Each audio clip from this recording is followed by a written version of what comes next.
Hello friends, welcome back to our channel. ఈరోజు ఒక మంచి రెసిపీ చేసి చూపించబోతున్నాను. రెస్టారెంట్ స్టైల్లో బటర్ నాన్ని ఎలా తయారు చేసుకోవాలో చూసేద్దాం. కాకపోతే పిల్లలు తినేలాగా హెల్తీగా చేస్తున్నాను అనమాట. సో దీనికి సేమ్ ఇంగ్రీడియంట్సే యూస్ చేస్తాము, కాకపోతే మైదా తక్కువ వేసుకోవాలి, గోధుమ పిండి ఎక్కువ వేసుకోవాలి. బయట మనకి రెస్టారెంట్స్లో డాబాస్లోని ఏంటంటే ఓన్లీ మైదాతో చేస్తారు, కానీ పిల్లలకి అంతా మైదా పెట్టడం అనేది హెల్తీ కాదు. కాబట్టి ఒక 3 కప్స్ ఇందులో గోధుమ పిండిని యాడ్ చేశాను. తర్వాత 1 కప్పు మైదా వేసాను. తర్వాత 1.5 టేబుల్ స్పూన్ సాల్ట్ వేసుకోవాలి. తర్వాత 1 టేబుల్ స్పూన్ షుగర్. అండ్ మనం మెజర్మెంట్ ఏ కప్పుతో అయితే తీసుకున్నామో అదే కప్తో 1 కప్పు పెరుగును కూడా వేసుకోవాలి. తర్వాత 1 tablespoon baking powder, 1 teaspoon అంటే కొంచెం అండి, పావు వంతు బేకింగ్ సోడాని కూడా యాడ్ చేసుకోవాలి. అయితే చిటికెడు వేసుకుంటే సరిపోతుంది, కొంచెం పొంగడానికి ఇది మనం యాడ్ చేస్తున్నాము. తర్వాత కొంచెం కొంచెంగా వాటర్ని వేసుకొని బాగా మిక్స్ అయ్యేలాగా చపాతీ పిండిలాగా కలుపుకోవాలి. మనం చపాతీ పిండి ఎలా కలిపి పెట్టుకుంటామో, ఎంత సాఫ్ట్ డఫ్గా మనం కలిపి ఉంచుతామో దాన్ని, సేమ్ అలానే ఈ డఫ్ని కూడా మనం ప్రిపేర్ చేసి పెట్టుకోవాలి. సేమ్ మనం బయట రెస్టారెంట్స్లో ఎలా తయారు చేస్తారో అలా ఇంట్లో కూడా ఈజీగా చేసుకోవచ్చండి. కాకపోతే ఏంటంటే మైదాని తక్కువ వాడి గోధుమ పిండితో చేసుకోవడం అనేది చాలా హెల్దీ. అండ్ పిల్లలకి కూడా ఇలా పెట్టామంటే వాళ్ళు కూడా చాలా ఇష్టంగా తింటారు. ఇలా కలిపేసుకున్న తర్వాత లైట్గా పైన ఆయిల్ అప్లై చేసేయాలి.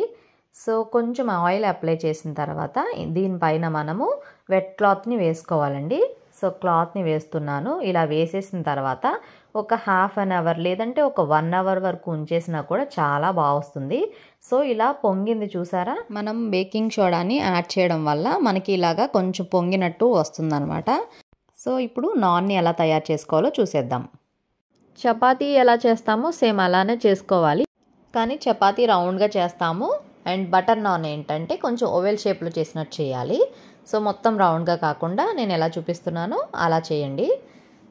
అంటే మన రెస్టారెంట్ స్టైల్లో చేసినట్టుగా చేయాలి అనే ఫీల్ ఉంది కాబట్టి ఇలా ట్రై చేసి చూడండి. తర్వాత ఒక స్పూన్ తీసుకోవాలి, అంటే ఫోర్క్ తీసుకోవాలండి. ఫోర్క్ తీసుకున్న తర్వాత సో నేను చేస్తున్న విధంగా మీరు కూడా ఫోర్క్తో ఇలా మనము దానిపైన డాట్స్ కింద పెట్టుకొని చాప్ చేసి పెట్టుకున్న కొత్తిమీర అండ్ వెల్లుల్లి ఇలాగా మనము నాన్ మీద స్ప్రెడ్ చేసుకోవాలి. సో ఇలా గార్లిక్ వేసుకోవడం వల్ల టేస్ట్ చాలా బాగుంటుందండి. సో బాగా చిన్నగా కట్ చేసుకుంటేనే బాగుంటుంది. ఇలా స్ప్రెడ్ చేసుకున్న తర్వాత దాన్ని మెల్లగా ట్యాప్ చేయండి. తర్వాత నాన్ని ఇలా నెమ్మదిగా తీసేసుకొని ఒక సైడ్ని వాటర్ ఇలా అప్లై చేసుకోవాలి.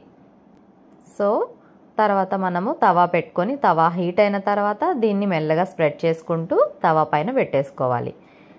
ఇలాగా కొంచెం వాటర్ వేసాం కదండి, ట్యాప్ చేయండి. ఒక 2 మినిట్స్ తర్వాత మనకి నాన్ ఇలాగ అవుతుంది. ఇప్పుడు చూపించిన విధంగా తవాని మనము ఇలా రివర్స్లో పెట్టి హై ఫ్లేమ్ మీద చూపించిన విధంగా నాన్ని మనము కుక్ చేసుకోవాలి. సో కంప్లీట్ అయిపోయినట్టే. ఫైనల్గా కొంచెం బటర్ని అప్లై చేసుకుంటే మన రెస్టారెంట్ స్టైల్లో బటర్ నాన్ రెడీ అయిపోయినట్లే. సో ఇలా ఇంట్లో కూడా ఈజీగా హెల్తీగా మనం పిల్లలకి చేసి పెట్టచ్చండి. ఒకసారి ట్రై చేసి చూడండి ఈ రెసిపీని. పైన కొంచెం గార్లిక్ వేయడం వల్ల బటర్ నాన్ మరింత టేస్ట్ ఉంటుంది. బటర్ నాన్కి కాంబినేషన్గా పన్నీర్ కర్రీ, మష్రూమ్ కర్రీ చాలా బాగుంటుందండి. నేనైతే బటర్ నాన్ని పన్నీర్ కర్రీతో సర్వ్ చేసుకున్నాను. సో మీరు కూడా ఈ రెసిపీని ఒకసారి ఇంట్లో ట్రై చేసి చూడండి, చాలా ఈజీగా అయిపోతుంది. అండ్ ఈ వీడియో నచ్చితే మాత్రం లైక్ చేయండి, ఛానల్ని సబ్స్క్రైబ్ చేసుకొని షేర్ చేయండి.